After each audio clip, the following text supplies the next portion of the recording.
Okay, hello everyone. I'm so sorry to keep you waiting, slightly running over. But this session is really just a short session, so we're not going to keep you here any longer than we need to. So it's just to introduce a couple of a new grant, first of all. Then we're going to do some more awards and then just some kind of closing remarks. So it is going to be quite a quick session. We were waiting on someone, but we can't find them, so we'll just continue. So within SIPR, we have awarded a number of small grants in the recent years. And this is our next competition that we are launching. And we are just in a soft launch today, and we'll be launching it officially over the next few weeks. So the grant call is related to the themes of the conference, and it's about developing effective policing systems, capability and resilience.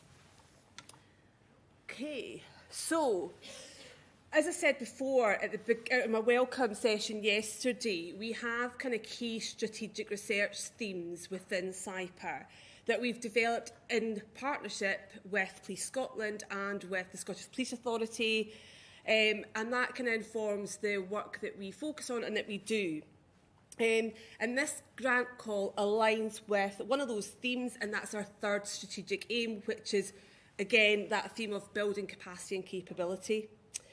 So some of the sort of themes that this relates to and what we'll be trying to look at from the grants that we award funding to is related to the following issues. So how can we ensure colleagues have the right skills, capability and capacity?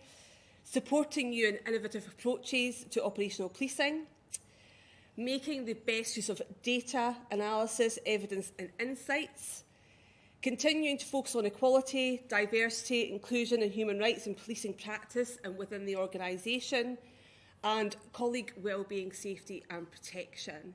So what we're looking for is people to submit applications that are centred on those themes. And the grants will be up to a maximum of £20,000. Very similar to other grants that we've had through SIPR, we encourage partnership working. We encourage applicants to work with partners in policing, so they have applications that are going to make maximum impact. And we also look to support applications that are maybe as a sort of initial initiative to supporting a bigger project. So as I said, we're going to launch the grant officially in a few weeks, but we just wanted to draw it to people's attention because it relates to the theme of the conference, and we've had some great discussions, I think, about many of these themes here over the last couple of days. And as well as finding sort of innovative practice, we've also found some challenges. So is there, potential research that's emerged from our discussions over the last couple of days that is really kind of critical at this time for Police Scotland that can make a big impact? So that's what we're going to look at. So the next thing I want to do is announce the prize winners for the poster competition. I'm hoping that you've all voted. We had two prizes, one for our postgraduate posters, which were in the foyer, and then one for the main conference. So I'll just finish that. So the winner for the postgraduate I'll announce first. I'll announce the runner-up first and then the main winner. So Belinda Onoweshi was the runner-up. So congratulations. Do we have a loud applause? Thank you, Belinda. Very popular choice. But the outright winner by quite a number of stars was Neil Leslie. So congratulations. And no bias. I'm his PhD supervisor. I'm very proud, but no bias involved. So Neil, if you want to come down.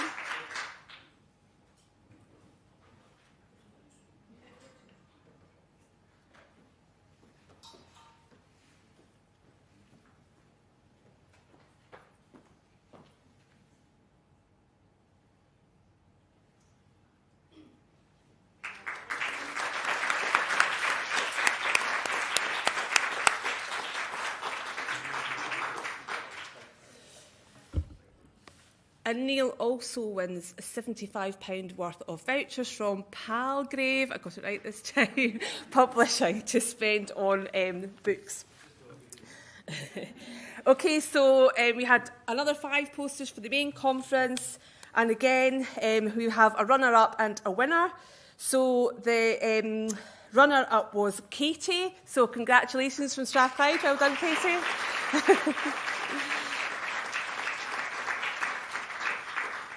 And the winner, and I'm not sure if he's here, I can't see him, was Colin Atkinson and the students from the University of the West of Scotland.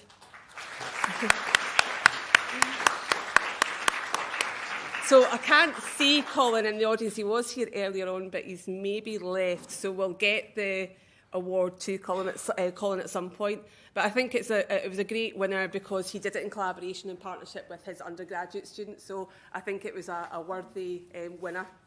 So thank you very much. So as I said, I'm going to keep this session very short so you can all go home, because I'm sure you've had a very tiring day.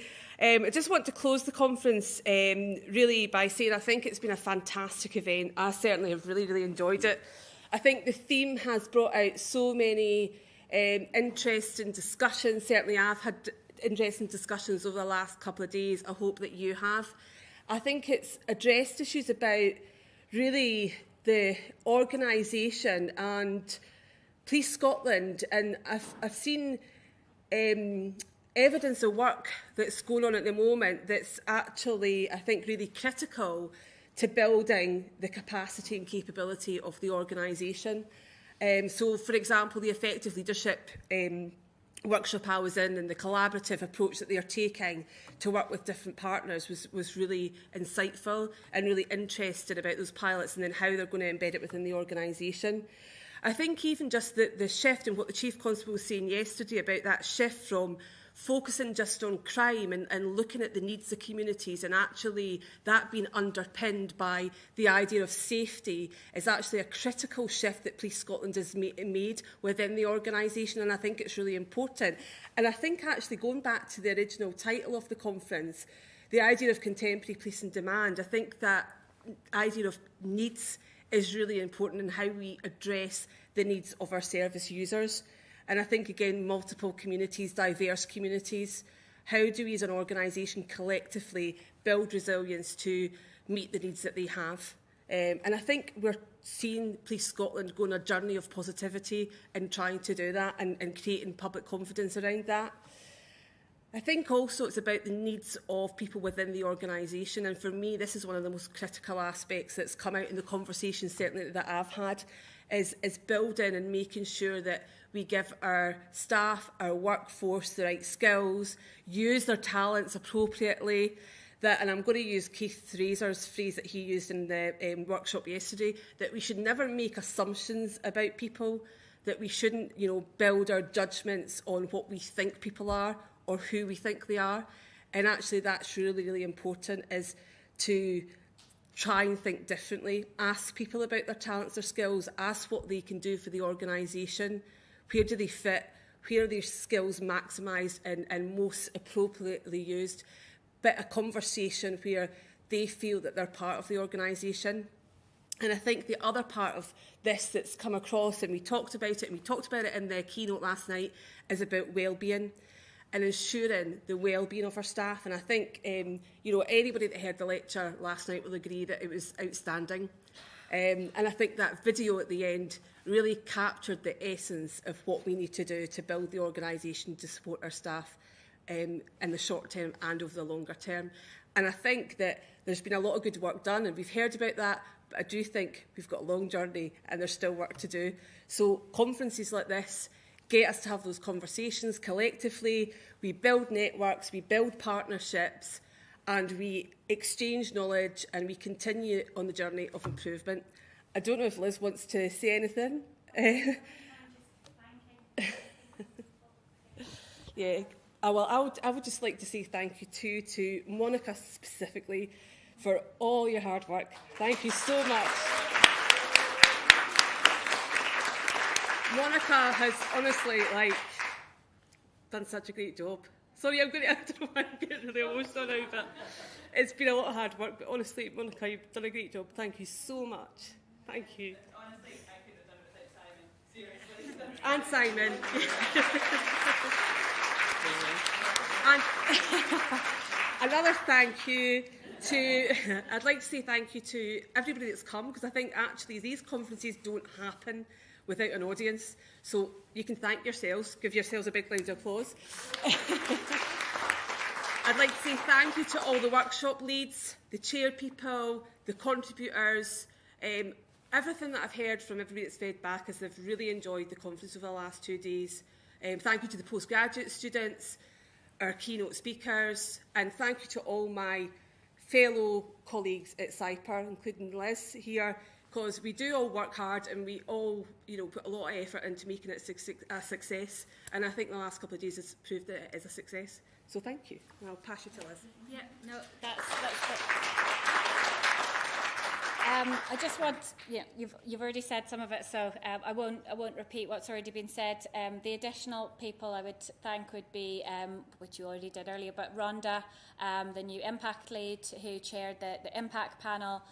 We only came up with that idea, I think I came up with it in January or February, so to actually make it happen this year, and we'll learn from that experience and we'll improve on it next year. So please, any feedback that you have would be most welcome. But I think it's an example of some exciting new initiatives. If people have ideas of other things they want us to do that underpin our aims of research, knowledge exchange, learning and innovation and partnerships, they're the things we want to do, along with our 3 strategic research themes.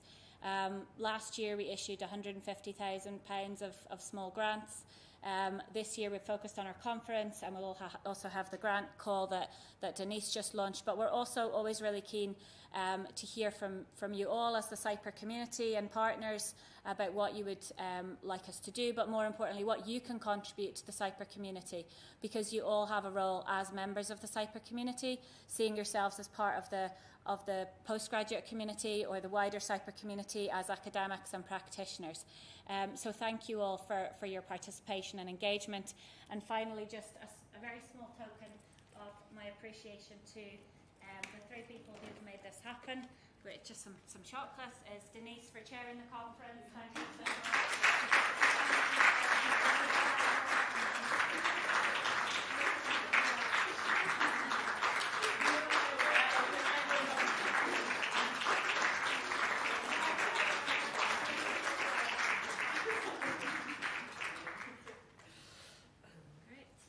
Thank you, you're free to go now.